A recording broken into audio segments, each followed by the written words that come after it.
What? All right, we're back on for part 2. We had to take an intermission over here.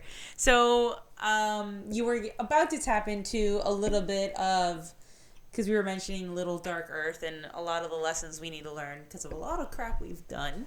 So I know a couple of examples that you were going to dive into was Atlantis and a couple other stories or places that we've also destroyed. So if you want to give us a little breakdown on that. And then I know we haven't touched on the 12 blessings yet, so we definitely want to tap into that too. So take it away. Yeah. So, we, as a collective human race, have a lot of baggage.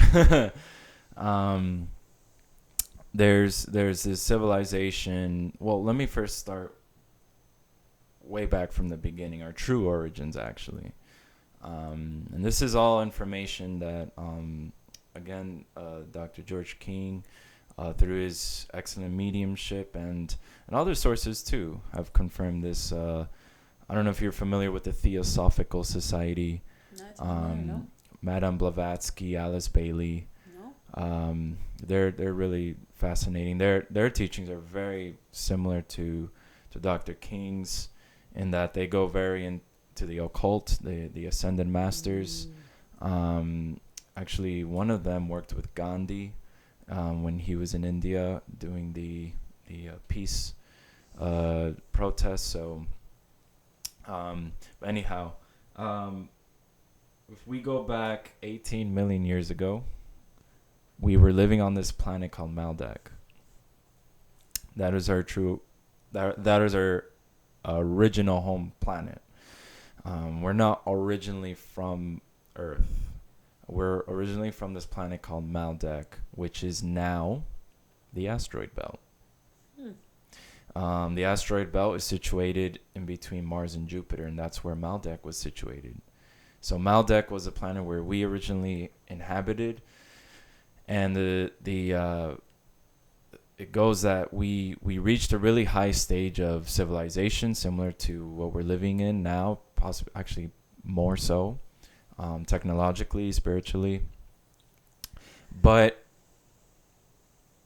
a certain disease started coming, and the only true disease, ignorance, fear. And there was this battle that took place. Atomic weaponry was discovered, and we blew up the planet. So, which is why there's an asteroid belt now. And even scientists actually are beginning to prove, and I think have been proving for a little while, that yes, that asteroid belt indeed are remnants of a planet. Wow. So what happened? How did we end up here on Earth? By law, like I said, every human, every being, everything is going back to God. So there energy cannot be created or destroyed, as Albert Einstein said. So where do we go, as a human race after we destroy Maldek? The planet Earth was the only planet in this solar system that said, hey, because the planet Earth is a being, it's a female being. There is male and female energy in everything. Certain planets have more of a masculine energy. Certain planets have more of a female. So the Mother Earth, being a female planet, said, I'll take them in on my back. Nurture them, exactly. They could learn the lessons but she already had a race of beings on this planet called the Adamic man. So when we incarnated on this earth 18 million years ago, the Adamic man helped us to kind of because we had to incarnate as really low life forms. The Adamic man helped us gain knowledge, technology and that sort of thing again. Until fast forward probably a few million years till we were able to create a civilization called Lemuria, or Mu for short, which had a great continent in the Pacific Ocean. But again, we destroyed it. We destroyed it. and the continent split, sank. Remnants of the survivors wound up in South America, parts of North America, India, and other parts of the world. That's why you can see very, very interesting structures in South America, because they have a Lemurian influence from the survivors of that catastrophe. In Ecuador, there's pyramids in the Amazon. There's a lot. There's a lot. I've been to South America. I love it. And if you go to India, near Pakistan, India, I believe it's near the Indus Valley region, there's actually like glass, very ancient glass, and high levels of radiation. Oh, wow. So scientists are like completely just like, what is going on here? Why is there this amount of radiation, and why is the ground almost like glassy? The only solution is atomic type of explosions. And they're able to trace this back many years ago. Wow. But right, so after Lemuria, destruction of Lemuria, we had to keep learning, start over almost, and then until eventually we created another great civilization that's more popularly known as Atlantis. And there was a continent in the Atlantic Ocean where this great civilization flourished. And again, and just as an added information, it's very important to know that we had open contact with beings from other worlds. We were able to we were a lot more advanced than we are now during Atlantean and especially Lemurian times. We are actually a lot more advanced. We had spaceships and that sort of thing, that technology. We were a lot more psychic. Healing abilities were more natural to us. But again, there was great fear and ignorance emerging within the population, or certain groups in the population. And there was like this big battle between white magicians and black magicians. White, but not by skin color, is just, the name we give to, magic that is pure and spiritual. Black magic, of course, evil magic. There's also gray magic, which is neither. But there was this big battle between white magicians and black magicians in Atlantis. And just before it was destroyed, these great spaceships from Mars called the cities of Shan came and evacuated certain white magicians, high like priests, and took them out of Earth. But the continent, as we know, obviously was destroyed. It sank, and there's remnants. You could find remnants off the coast of Cuba, parts of off the coast of Spain, I believe. There's archaeologists are finding remnants underground, submerged, that they're like, what's going on here? And there are written texts about this. In India, the Ramayana is one of the oldest textbooks, written things out there in the world. It dates back tens of thousands of years, that story of Sita and Rama. And there's talk about atomic weapons. There's talk about, in the Mahabharata as well, there's talk about atomic weapons. So this is very interesting. But we destroyed it. Human civilization as a whole is in dire need of healing. So what they have to do is, again, now we wind up to this present civilization that we're in, right? And we had to evolve from very low creatures, almost kind of savage ape-like creatures, to where we are now. And fast forward, say, from the destruction of Atlantis to the 1950s, where we started experimenting with atomic weaponry a lot. And what else happened in the 1950s? Don't ask me. I'm the worst. Worst with history. So I'm not even going to take a long guess. Major UFO activity. Major UFO activity in the Americas and all over the world. That's where UFO contactees and UFO conventions in California and other parts of the world really started just becoming a thing. There's contactees like George Van Tassel, Adamski, George King, and many others started coming forward and saying, hey, we're receiving messages from these extraterrestrial beings and we're having a lot of UFO sightings. They're telling us something here.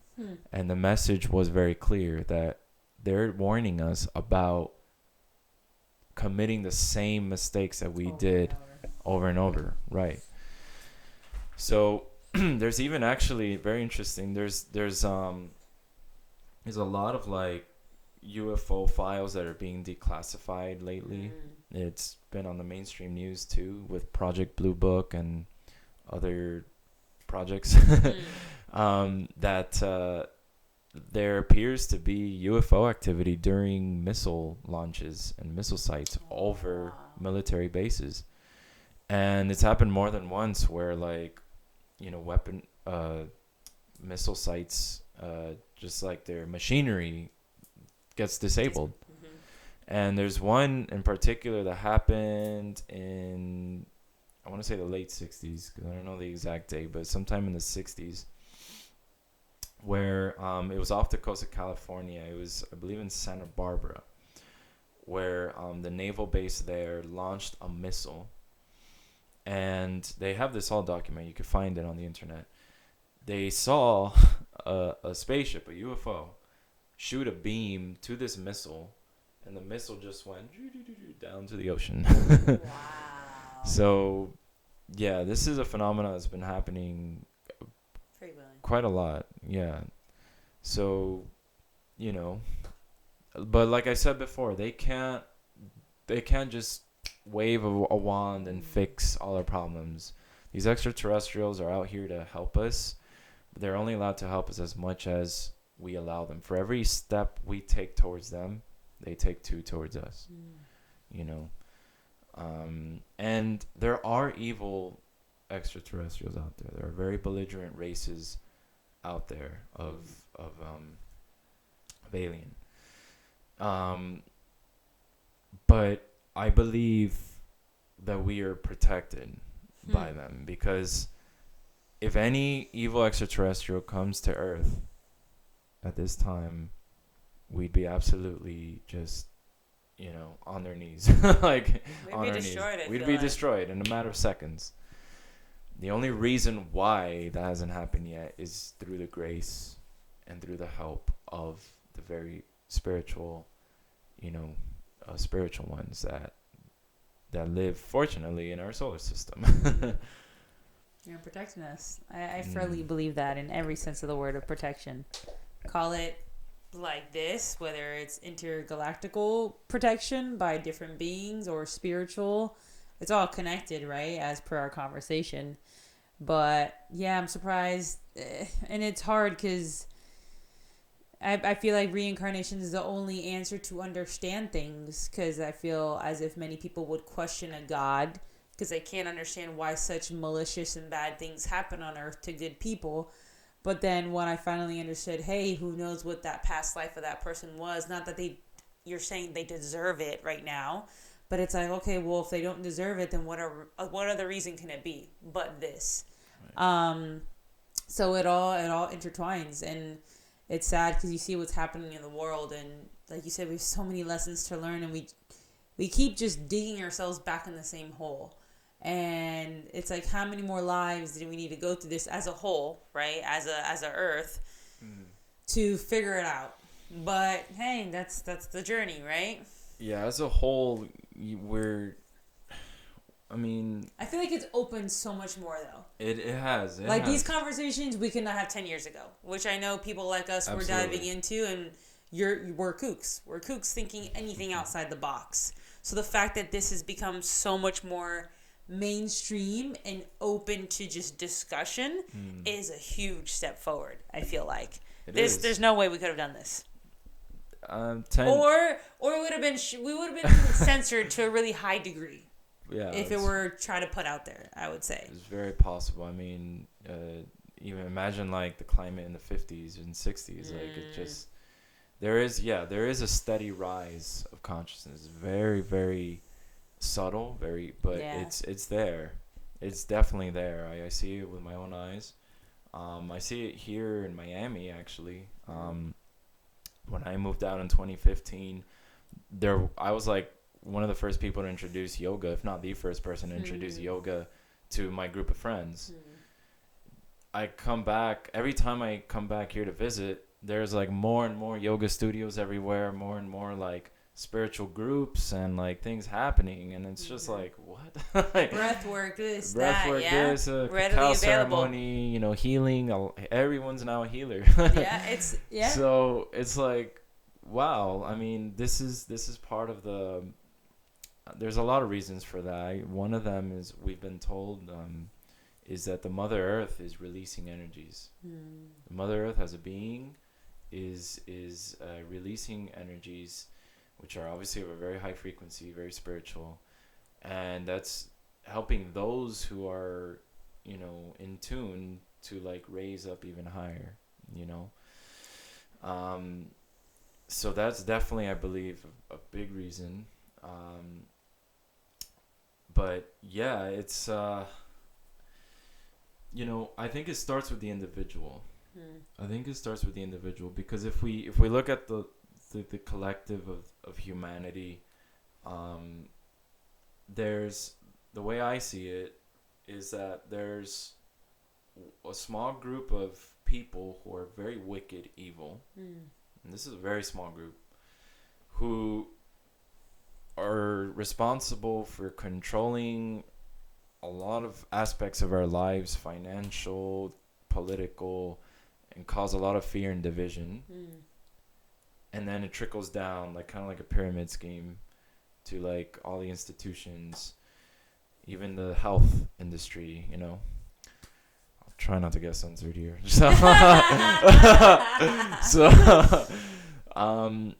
But then you have a small group of people on the other side that are very spiritual, that are doing the work and are trying to heal people in whatever profession they do, because you don't have to be a spiritual energy healer to heal others. Absolutely. Just by your own presence, you can heal people. Just by opening space for them, allowing them to speak, or even your own words could be healing. Absolutely. As long as you radiate that peace and bliss, do your practice, whatever it is, you're a healer. But that's a very small minority of people. And then I think the vast majority of people are sort of like in between. They get easily persuaded here or there, So there's this constant battle between good and evil. We're in a spiritual warfare. This is World War III. World War III is a mental, psychic, spiritual battle. Yeah, absolutely. And we've been on this for a few years now. And I hate to say this, but it only might get worse. But the spiritual people are given the tools and the energy that they need to be very strong, to be warriors. So although the spiritual battle is heightening and intensifying in this world, it's also a great time of opportunity. Like you said, like what you're doing here with podcasts, you're giving spiritual people a voice, and who knows who you might inspire. Absolutely. And that person might inspire someone else, and then that person inspires someone else. It takes one, exactly. So I have a lot of hope for the future. I'm very optimistic in a lot of ways. But I know that it starts with the individual. It starts with you. So if you make that choice within yourself that I'm going to be more of a light to this world, no matter what, in whichever way you choose to be, then you know, then you're setting off a huge positive chain reaction, you know, and yeah. I think it's that is the key, is yourself. And I also think you know, as you mentioned, it's gonna get worse in my opinion as well before it gets better. Right. But I think the beauty is in the battles. It is in the war. How can a warrior be a warrior if there's no war, right? That is, in my opinion, the ultimate test. It's like all the pressure that's put to get a diamond as chiseled as a diamond can get. It's not made strong and shiny under rainbows and butterflies all day. You're made to be put in a war and to test the everything, all your practices, all your spirituality, all the strength that you think you have is now going to be tested. And if you are who you say you are and are dedicated to being this light, you're going to find a way to pull through no matter what, even in the toughest battles. So I think those are the most beautiful moments, because you're like, holy crap, I just handled that as gracefully as you could, not thinking maybe that you can handle it that gracefully. And I think that's the biggest indicator in it all, and where the most beauty lies. Not when it's all perfect and happy, because anybody can survive that. But that being the ultimate test, for sure. But like you said, it's shifted a lot. We've definitely evolved a lot into this opening, into this spiritual world war. And spiritual world war. Yeah, but it's awesome. I can say it's exciting to see people think for themselves and having that autonomy and thinking outside the box. So, and tapping into these powers, right? Because I agree, we all are healers in so many different ways, and it starts with yourself and these practices. And if people knew how good they can feel and how strong and powerful they actually are, my God, we would move mountains. It's insane.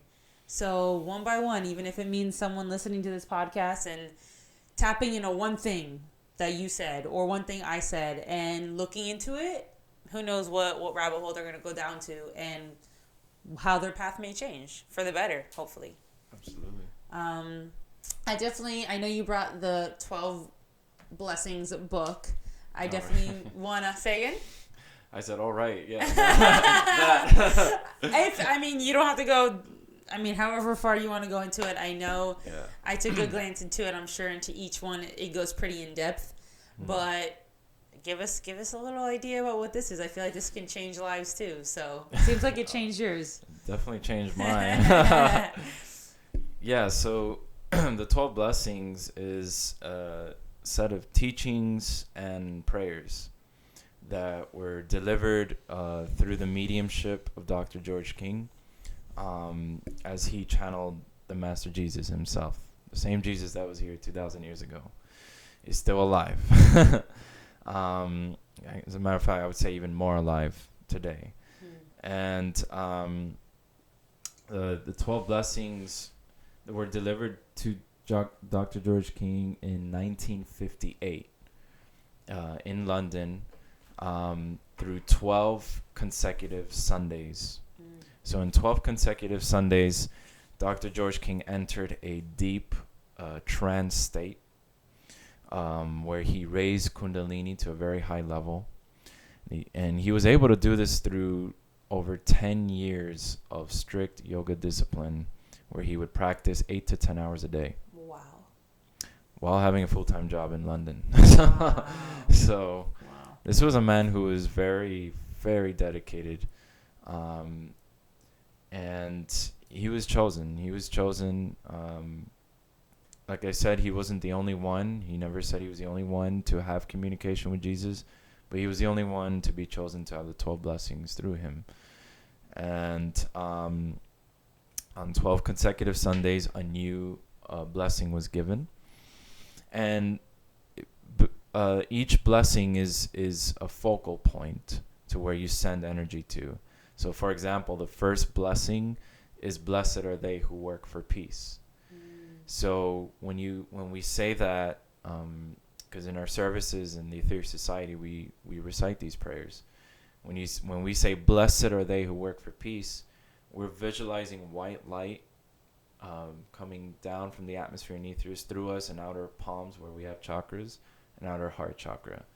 And we're sending that light and love to the group soul of those who are working for peace around the world.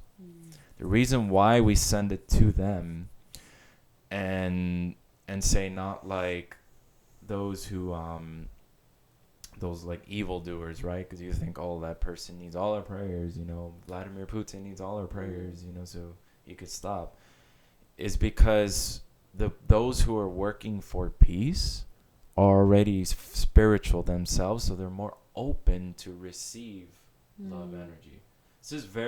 This whole practice and teaching is very metaphysical, extremely. The more you study and look into it, it's like mind-boggling how amazing it is. It's a science.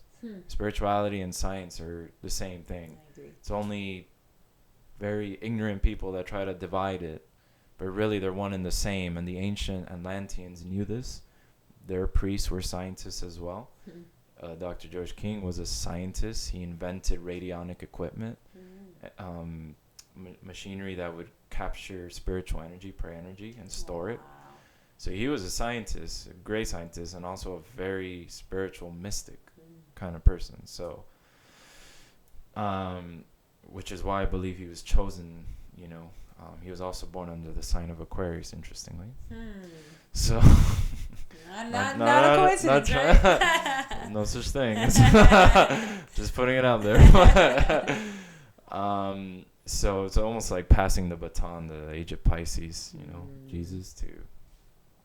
I'll leave it at that. But enough said. It'll speak for itself. You do the research. But these blessings, they're very complete. So you send love and light to blessed are they who work for peace. There's one to the healers, because healers are receptive. They're already doing spiritual work. So they need more energy so they can be more of a massive light and love to the world and inspire other people to become healers. We send love and light to the great avatars, the planetary ones that have come to Earth, to give them thanks for what they've done, the sacrifice they've done for us. There's a seventh blessing. The seventh blessing is to the Mother Earth. The eighth is to the mighty sun. How many times do we take the sun for granted? We wouldn't exist supposedly in the way we do on this earth without it, and we take it insanely for granted. Nothing in the solar system. The solar system would exist. Yep, it's sort of wrapped around the sun. Exactly. No one realizes it. I think it like the biggest things that are right in front of our face. It just goes by people, and it's blatantly in your mind, like the word and the essence and what it revolves around. It's right in front of us. But yeah, sorry, continue. Yeah, no. I mean, like the ancient cultures knew this. Certain native cultures, they would worship the sun. They were sun worshippers. I believe the Zoroastrians from Persia were very much fixated on the sun and the fire elements. So, there's a lot to learn from these cultures and traditions. So it's interesting how the 12 blessings kind of encapsulated, a little bit of that. A little bit of here, a little bit of there, and just put it all together in this very metaphysical, very mystic ritual, because it is a ritual. The 12 blessings, when you pray it, it's we call it a mystic ritual, So these 12 blessings were delivered during these times for the world, for anyone and anybody who's open to allow it to, live within them, to practice them. You don't have to be a Christian. You don't have to believe in Jesus. You don't have to be a Buddhist, or you don't even have to be a member of the Aetherius Society. Anybody could access that power, practice it, and feel it. Because when I first started practicing these prayers, I felt tingling in my hands. So I knew that, like, wait a second. Something's happening here. And the love and the peace you feel in return, because what you give out, you get in return. Tenfold, too. I feel like. So when you pray to the sun, and you say the prayer there, you get that in return. You know, and there are prayers there where goes out to humanity as a whole, because Lord knows we need prayers. So there are I believe 9 or 10 prayers there for humanity as a whole. And again, when you pray for humanity, for love and healing, you get that love and healing back. You know, so it's a very balanced ritual. So I have found it personally to be the most unique practice that I've ever come across. And as you know, like, I have a bachelor's in religious studies. I've seen a lot. So I've been to pujas, you know, I've been to Hindu rituals, I've been to Sufi, I've been to everything, Buddhist, I've done it all, Native American, like Bolivian, shaman, you know, and I love it all. But for me personally, the 12 blessings is like my go-to, is like my Bible, you know. So. Wow, well, thank you for sharing. And do you mind if I put that on the screen for a second, just so, I don't know if you'll be able to, I can show it. Just so they have an idea of the visual. I'm sure once they Google it, obviously it'll be, Google nowadays has all your answers. But this is what this beautiful Bible of Ernesto's looks like. You can actually... Cosmic concept, too, it says. Yeah. Sorry, continue. No, you can actually go to 12blessings.org. That is 1, 2 in numeric, blessings.org. And you will find, obviously, a lot of information about the 12 blessings there. You can also even tune in to the online services that we hold for world healing and peace. There's a lot of focus now on sending healing to Ukraine for the crisis that's happening. We're always in a crisis. Yeah, it's not one, it's another one. Yeah. But we do send healing to certain points sometimes, but at the same time also to the world as a whole and the cosmos, because the 12 blessings, as I said, you know, you send light and love to the sun. And 12blessings.org. You can check it out there. I'll put the link too. I'll write it in the description. Perfect. So you guys have access to it. Also, another thing I was going to ask you, Ernesto, do you want me to tag your Instagram in it so people can have access to you for questions, or if they're even interested in that society, or also more information on Dr. King? I'll put his Instagram down below. I'll also put the link for the book.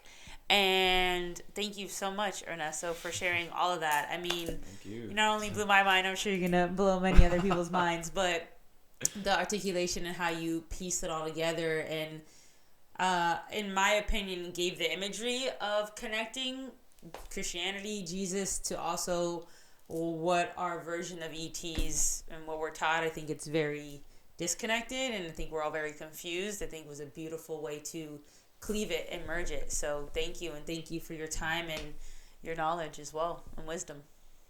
Oh, no, thank you. It's a pleasure. I love doing this, and any opportunity I get, I'll do it. And I hope to be back soon. Yes, I know we talked, and you mentioned the word numerology. I would kind of like to go. I'm sure we can go down a whole nother rabbit hole with that. So even if we tapped into that on another episode, I'd love to. Absolutely. Awesome. Thank you for doing this and for having me. Our pleasure. My pleasure. Thank you guys also for listening. And if any other information, reach out to him, reach out to me. I'm sure we will have you back for another episode. If it's not numerology, it will be something else. Tap out, guys. Have a good one. Peace.